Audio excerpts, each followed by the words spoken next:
Assalaamu calaykum.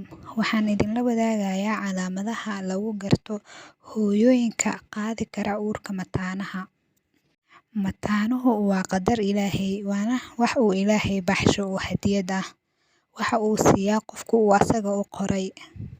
Dadaal walba oo aad samayso iyo wax walba oo aad isticmaasho, haddii aysan xagga Allah kaaga qornayn, ma helaysid.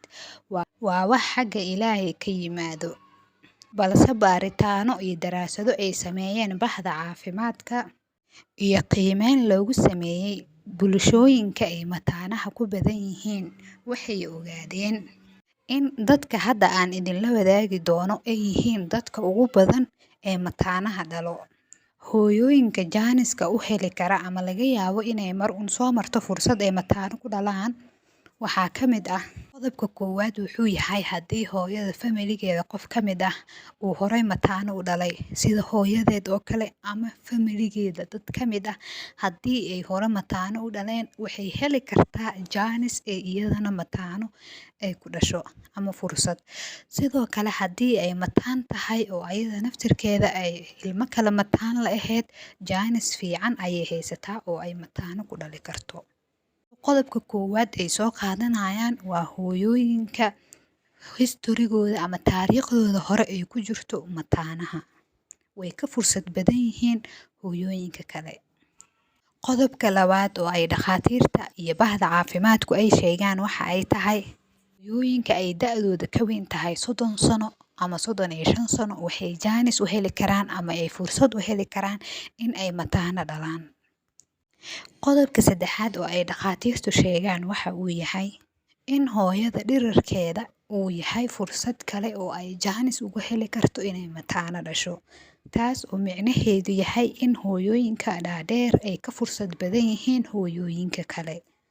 Ayaa waxay ku sheegeen in dadka Asia iyo wadamadaas ku nool ay aad ugu yar tahay mataanaha ama inay mataano dhalaan ay aad ugu yar tahay.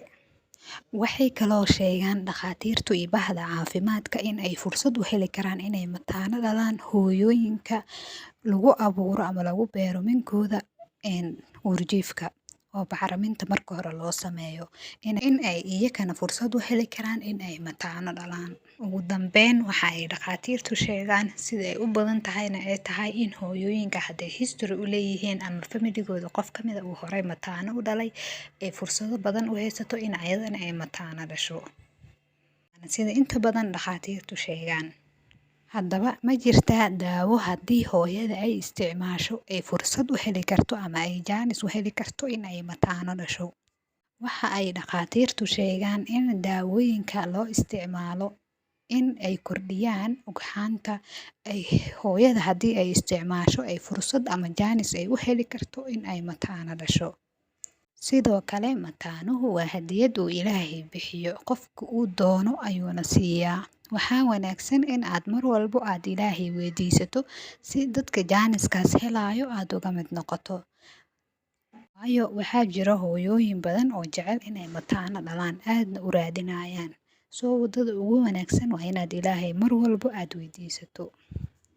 Sidoo kale dhakhaatiirtu waxay sheegaan haddii daawooyinkaas ay hooyada isticmaasho inay fursad u heli karto. Haddii aad doonayso ama aad jeceshahay inaad daawooyinkaas isticmaasho, waxaad la xiriiri kartaa dhakhtarkaaga, asaga ayaa kala tashan kartaa.